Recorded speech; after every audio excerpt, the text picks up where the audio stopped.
नमस्कार, स्वागत आहे आपलं ॲडव्होकेट नरेंद्र माधव या चॅनलवरती।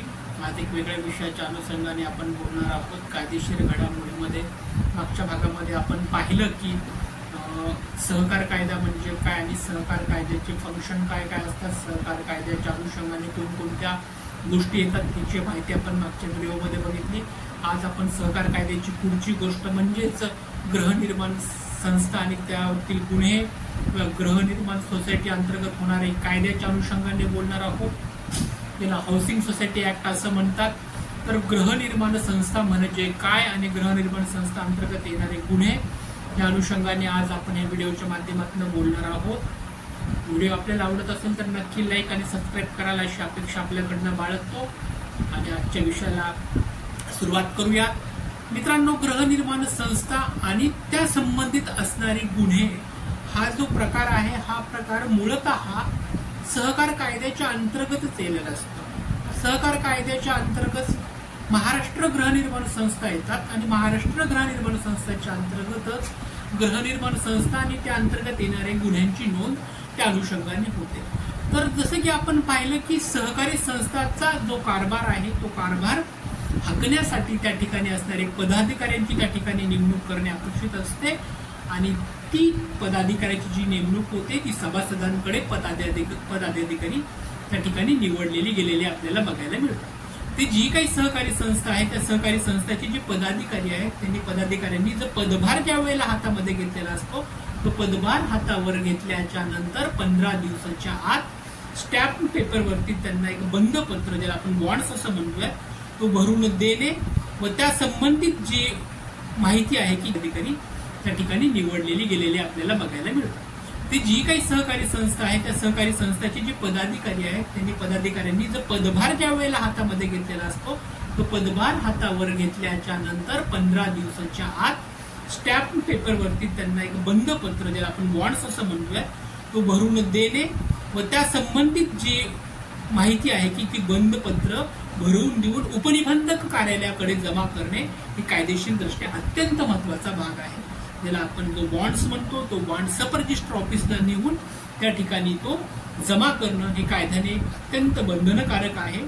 तसेच जे पदाधिकारी आहेत त्या संस्थेचे, हाऊसिंग सोसायटीचे जे पदाधिकारी आहेत, त्यांच्या व्यवस्थापनामध्ये एकत्रितपणा यावा हा त्यामागचा उद्देश आहे आणि त्या सगळ्यांना एकत्रितपणे जबाबदार धरल्या जाईल। हाऊसिंग सोसायटीच्या अंतर्गत जे पदाधिकारी आहेत, त्या पदाधिकाऱ्यांचा जो कारभार चालतो, तो कारभार एकत्रितरित्या यावा, त्यांच्या कारभारावरती पारदर्शकपणा यावा, या अनुषंगाने ही माहिती या ठिकाणी आहे की ज्या वेळेला सभासद पदाधिकाऱ्याची निवड करतात, त्यावेळेस पदाधिकाऱ्यांनी एक बंधनपत्र, त्याला बंधपत्र म्हणूयात, जे बंधपत्र आहे, जे बॉन्ड्स आहेत, ते उपनिबंधक कार्यालय सब रजिस्टर ऑफिसला जमा करून त्या ठिकाणी कळवणे अत्यंत आवश्यक आहे। त्याचबरोबर दुसरी गोष्ट मित्रांनो अशी महत्वाची आहे की महाराष्ट्र सहकारी संस्थांचा कायदा 1960 व नियम 1961च्या कलम 73चा उपकलम 1 आणि 1AB आणि नियम क्रमांक 58A च्या नुसार सर्व नोंदणीकृत सहकारी संस्थांच्या पदाधिकाऱ्यांचा पदभार घेतल्यापासून 15 दिवसाच्या आतमध्ये किंवा 15 दिवसापर्यंत स्टॅम्प पेपरवर बंधपत्र भरून देणे ही कायदेशीररित्या मेंडेटरी आहे, कायदेशीररित्या आवश्यक आहे असं आपल्याला पाहायला मिळतं। आणि 15 दिवसामध्ये जे बंधपत्र भरून दिलेले आहे ते उपनिबंधक कार्यालयाकडे कसं कळवावं लागतं की कायद्याने अत्यंत आवश्यक आहे की आम्ही so and so housing society अंतर्गत मध्ये आमच्या सभासदाद्वारे सो अँड सो प्रकारचे पदाधिकारी निवडले गेले आहेत आणि ते पदाधिकाऱ्यांची आम्ही बॉन्डपत्र, बॉन्ड्स आहे, तो बॉन्ड बंधपत्र आम्ही उपनिबंधक कार्यालयाकडे जमा करत आहोत, अशी माहिती त्या अनुषंगाने देणे अत्यंत आवश्यक आपल्याला आहे।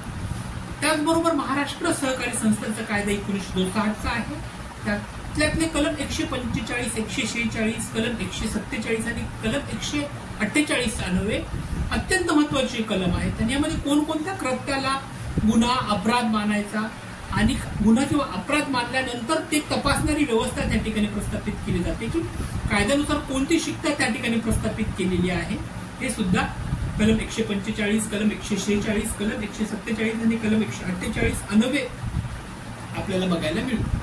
महाराष्ट्र सहकारी संस्थांचा कायदा 1960 जो आहे, तो अत्यंत महत्वाचा कायदा आहे आणि त्या कायद्यातले हे जे कलम 145 पासून 148 आहे.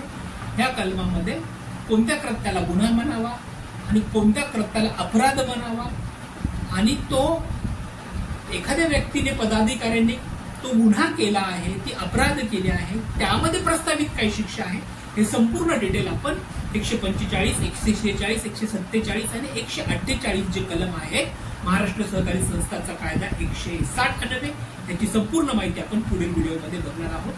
तत्पूर्वी आपल्याला हे पण लक्षात घेणं आवश्यक आहे की जर सदर कलमाअंतर्गत दर्शवलेला गुन्हा अपराध जर तपासणी अंतर्गत सिद्ध झाला किंवा सिद्ध होऊ शकतो असं आढळलं तर संबंधित उपनिबंधकांनी असं जर वाटलं की सदरील जो गुन्हा आहे तो गुन्हा त्या पदाधिकाऱ्यांवरती सिद्ध होत आहे, तपासणी अंतीचा जो निष्कर्ष निघतो आहे त्यामध्ये कळलेलं आहे की त्यामध्ये जे पदाधिकारी आहेत ते त्यामध्ये दोषी आढळत आहे, असे ज्यावेळेला उपनिबंधकाला वाटेल त्यावेळेस उपनिबंधक पदाधिकारी सभासदाविरुद्ध गुन्हा नोंद करून न्यायालयामार्फत शिक्षा देण्याची तरतूद करू शकतो. म्हणजे त्यानंतर उपनिबंधक न्यायालयामार्फत शिक्षा देण्याची तरतूद त्या ठिकाणी आहे. मित्रांनो, महाराष्ट्र सहकारी कायदा 1960 हा खूप मोठा व्यापक कायदा आहे. त्याची माहिती एका व्हिडिओमध्ये देणे शक्य नाही. तर ह्या व्हिडिओच्या सिरीजमध्ये आपण पुढील संपूर्ण माहिती टप्प्याटप्प्याने त्या अनुषंगाने बघणार आहोत. पुढील व्हिडिओमध्ये आपण कलम 145, कलम 146, कलम 147 आणि कलम 148 अन्वये होणारे गुन्हे त्यातली तरतुदी पाहणार आहोत. व्हिडिओ आपल्याला आवडत असेल तर नक्की लाईक करा, सबस्क्राईब करा. धन्यवाद. Thank you so much.